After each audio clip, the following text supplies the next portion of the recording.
बीच में पिसता रहा। पहले कौन? पॉलिटिशियंस, और दूसरे ये जो आज के दिन बाबा लोग हैं। सवेरे आप चैनल खोलिए, हर चैनल के ऊपर एक बाबा एक ही बात कहता मिलेगा कि मोह माया त्याग दो, मोह माया त्याग दो, मोह माया त्याग दो। और किसी ने उससे पूछा कि किसको दे दे? बोला हमको दे दो। निर्मल बाबा जी है, वो कहते हैं सेवा आएगी जब जब आप वो एक पर्टिकुलर अमाउंट है वो जमा कराएंगे। तो अगर पैसे से सेवा आनी है तो वो कांग्रेस के राज में और दूसरे राज में पैसे से आई नहीं। भ्रष्टाचार का जहां तक सवाल है, तो बच्चों मैं आज आप लोगों को एक बात ये साबित करना चाहूंगा कि पीडीएम सिर्फ टेक्निकल एजुकेशन का एक मंच नहीं है। यहाँ हम एक अच्छी सोच और समाज में हो रही पनपती हुई कुरीतियों की तरफ पे हमारा जो ध्यान है। सरदार जी मेरे को, क्योंकि एसडीओ साहब को जाना है, मुझे पता है इनके समय की कीमत मुझे पता है। उधर से दलाल साहब आपके पास फिर है पहले जाना है, और उस शादी की तैयारी में ये इतने बिजी थे, बहुत स्पेशली कहने से यहाँ पे पहुंचे हैं। नहीं तो आप खुद अंदाजा लगा सकते हैं कि अगर किसी के घर में बेटी की शादी हो तो कितनी काम और कितनी तैयारी करनी पड़ती है। तो जहां मैं बात कर रहा था राजनीति की, वहीं पर बाबा से शुरू करूंगा, और अच्छी लगे तो आपकी ताड़ियों की आवाज कम से कम उस बाबा तक जरूर पहुंचनी चाहिए जिसके लिए सरकार और बाबा की वीरता के सीन देखे सारे जहां। सरकार, कांग्रेस सरकार और बाबा, आपको पता है कौन सा जो रामलीला ग्राउंड में उन्होंने, सरकार और बाबा की वीरता के सीन देखे सारे जहां में। जो कुछ हुआ उस दिन रामलीला मैदान में, हजारों हाथ उस दिन हवा में लहरा रहे थे, हजारों हाथ उस दिन हवा में लहरा रहे थे और बाबा का हौसला बढ़ाने के लिए नारे लगा रहे थे। कितनी भीड़ थी वहां, आप देखिए, सब बाबा के हौसला बढ़ा रहे थे। अब क्या कह रहे थे? रामदेव जिंदाबाद, रामदेव जिंदाबाद, रामदेव जिंदाबाद, रामदेव जिंदाबाद। और बाबा को क्या सुना? रामदेव जिंदाबाद। जब ज्यादा पब्लिक, जैसे आप, मैं बात कर रहा हूं, अगर आप वहां से उठनी शुरू कर दो तो बात क्लियर नहीं जाती ना। इतनी पब्लिक आवाज मार रही थी कि रामदेव जिंदाबाद। बाबा को सुना कि रामदेव जिंदाबाद, तो बाबा ने जनता का आदेश सर माथे पे लिया और जो सुना वही किया। और उस दिन अच्छे भागे बाबा सलवार में, सलवार में के भागा था। उस दिन अच्छे बाबा भागे सलवार में, आज खुद क्रीम पाउडर को बेच रहे हैं सुंदरता के बाजार में। अब देखिए सारे कॉस्मेटिक प्रोडक्ट्स हैं और उनकी कीमत देखिए, क्योंकि हम फार्मेसी कॉलेज चलाते हैं, हमें पता है कि फार्मेसी प्रोडक्ट कितने रुपए में तैयार होता है।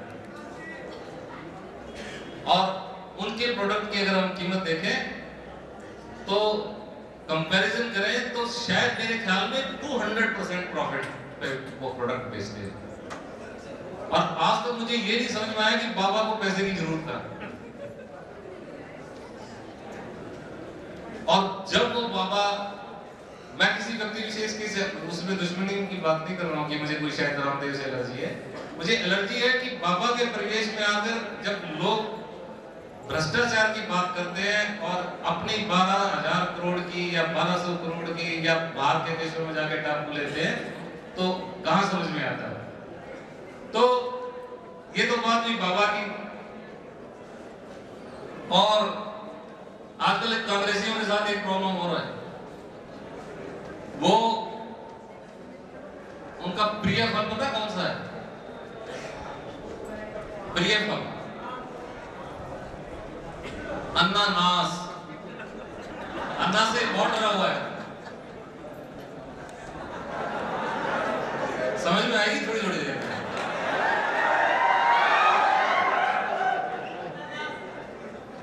और आखिरकार भ्रष्टाचार से अपनी तिजोरी भर कौन रहा है? जब अन्ना टीम के साथ 125 करोड़ लोग हैं तो समझ में नहीं आता कि भ्रष्टाचार कौन कर रहा है।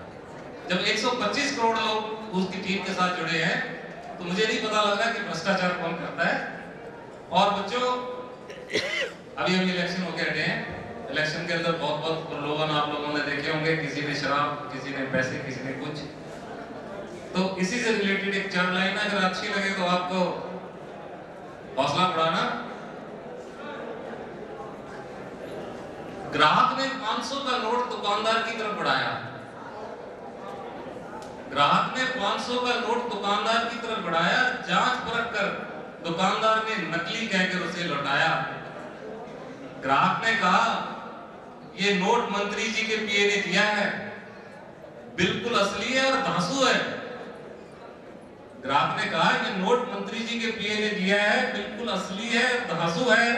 दुकानदार बोला आरबीआई और धागा तो ठीक है, पर गांधी जी की आंखों में आंसू।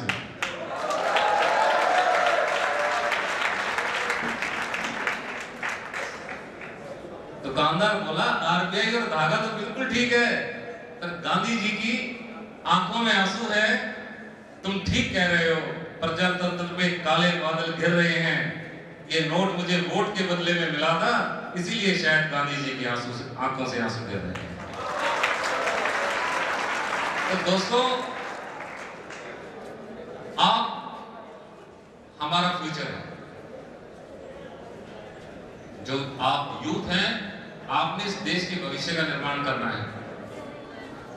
और मैं ये चाहता हूं कि आप किसी व्यक्ति विशेष, किसी पार्टी से, किसी जाति से संबंधित होकर किसी को ना चुने, क्योंकि अगर 125 करोड़ से ज्यादा लोग 550 लोगों को और सही लोगों को चुन नहीं पाते तो ये हमारे लिए शर्म की बात है। जहां तक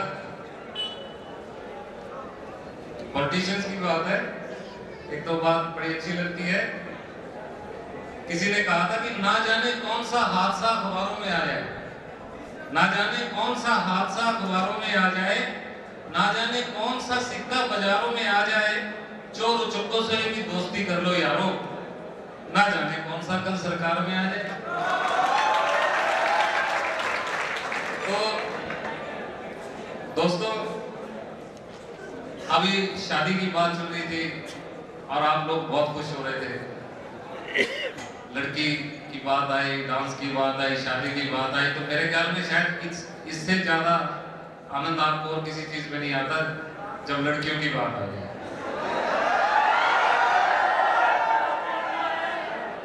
हाँ, मुझे समझ में आ रहा, ये तुम्हारी उम्र है। और ये सामने जो यहाँ ये लाइनों में बैठे ना, दो अगली लाइनों में, इनसे पूछो शादी करने के बाद क्या हाल है। उनके सामने ना भरे, लेकिन बाद में कहेंगे बिल्कुल ठीक कह रहे थे। हिंदुस्तान में शादीशुदा महिला जो है वो कैसे पहचानी जाती है? एक हाथ लंबा मंगलसूत्र होगा उसके, और पति एक हाथ लंबा मुंह लटका हुआ होगा। दोनों में यही सिमिलरिटी है। जिस आदमी का मुंह लटका हुआ मिले, समझ लो शादीशुदा है, और काफी साल से मेरी तरह शादीशुदा है। तो और हरियाणा की बात करें, हरियाणा के अंदर कॉलेज है, आप लोग हरियाणा में आए हैं, बहुत से लोग यहाँ हरियाणा में, वो सुरेश वकील जी मन मन मुस्कुरा रहे हैं, शायद शादी वाली बात आपको भी समझ में है। और आपके पास तो सर्टिफिकेशन भी है, आपके बाल बता रहे हैं। तो हरियाणा की बात मैं कर रहा था। हरियाणा में बहुत छोटी छोटी बातों से उम्र निकलता है, बहुत सिंपल सी बात होती है। जैसे एक कंडक्टर की नई शादी हुई, रोडवेज का कंडक्टर था, नई शादी हुई। शादी के दिन उसने क्या किया, अब उसके देखो पहला जो प्रेम संवाद था वो क्या था, बीवी को कहता है थोड़ी सी परे होले, एक सवारी और बैठेगी। क्यों? रोडवेज में सारा दिन सवारी और उनसे बड़ा पड़ता है इसका, तो और वो क्या करेगा। और इसी तरह से एक हरियाणा का आदमी चला गया था दिल्ली, और वहां पर बड़ा मजा आया कि क्या हुआ कि एक बिल्डिंग में आग लग गई, फायर ब्रिगेड वाले बुझा रहे थे, वो नीचे खड़ा था। वो बोला भाई ऐसा है, एक एक को नीचे लाओगे टाइम ज्यादा लगेगा, आदमियों की जान ज्यादा कीमती है, आप ऐसा करो ऊपर से फेंकने शुरू कर दो, मैं नीचे कैच करता हूं। अब हरियाणवी था, ताकत था, पकड़ सकता था आदमी को, ऊपर से क्या दिक्कत थी। तो ऊपर से फायर ब्रिगेड वालों ने पहले एक आदमी फेंका, उसने कैच कर लिया, फिर एक बच्चा फेंका, वो कैच कर लिया, उसके बाद उसने एक स्त्री को फेंका, वो भी उसने कैच करी, इसके बाद एक बूढ़े को फेंका, वो भी उसने कैच किया, 4 जान उसने बचा लिया। इतनी देर में एक निग्रो भी फंसा हुआ था। निग्रो समझते क्या था? उन्होंने ऊपर से निग्रो फेंका और उसने छोड़ दिया, नीचे गिर के मर गया। वो क्या, उन्होंने ऊपर से कहा अरे क्या कर रहे हो, इसको क्यों छोड़ा? बोला यार तो जड़ चुके हैं, कम से कम उसको तो न फेंको। उसने कभी इतना काला इंसान देखा नहीं था। ये प्रॉब्लम है।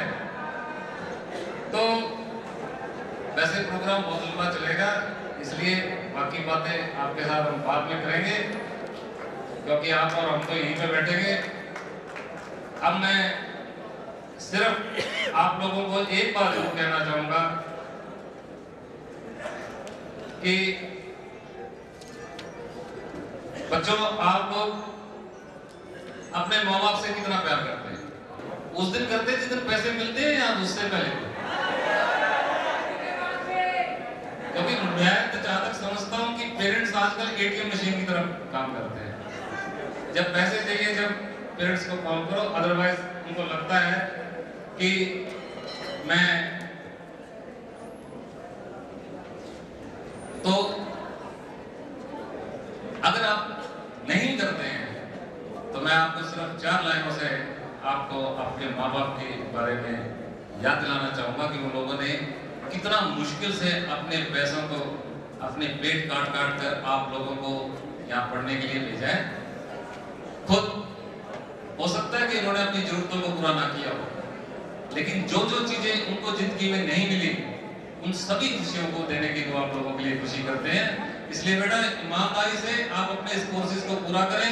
अभी बीके सर बता रहे थे कि 24-25 बच्चों की प्लेसमेंट अभी सिर्फ 2 कंपनियों में हुई है, अभी 4 कंपनियां और आनी है।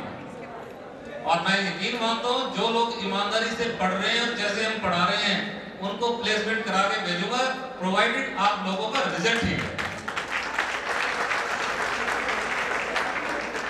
तो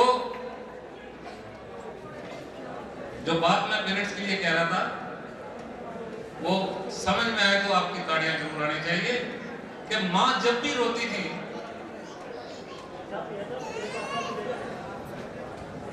मां जब भी रोती थी जब बेटा पेट के अंदर लात मारता था, मां जब भी रोती थी जब बेटा पेट के अंदर लात मारता था, मां जब भी रोती थी जब बेटा गिर जाता था या उसको चोट लग जाती थी, मां जब भी रोती थी जब उसको कोई बुखार या किसी तरह की बीमारी होती थी, और मां जब भी रोती थी जब वो खाना नहीं खाता था, और मां आज भी रोती है जब उसका बेटा उसको खाना नहीं देता।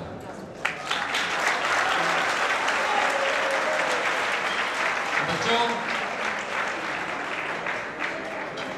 आप रिस्पेक्ट योर पेरेंट्स, जितनी आप उनकी रिस्पेक्ट करेंगे भगवान आपको उतनी ही ऊंचाइयों तक, और मैं कहता हूं कि आप ऊंचाइयां छुएं, इतनी ऊंचाइयां छुएं कि हमारे देश का नाम जो है उस विश्व में सबसे ऊपर हो। लेकिन उस ऊंचाइयों को छूते छूते एक बात का और भी ध्यान रखें कि आपका दूसरा पैर जमीन से जुड़ा हो।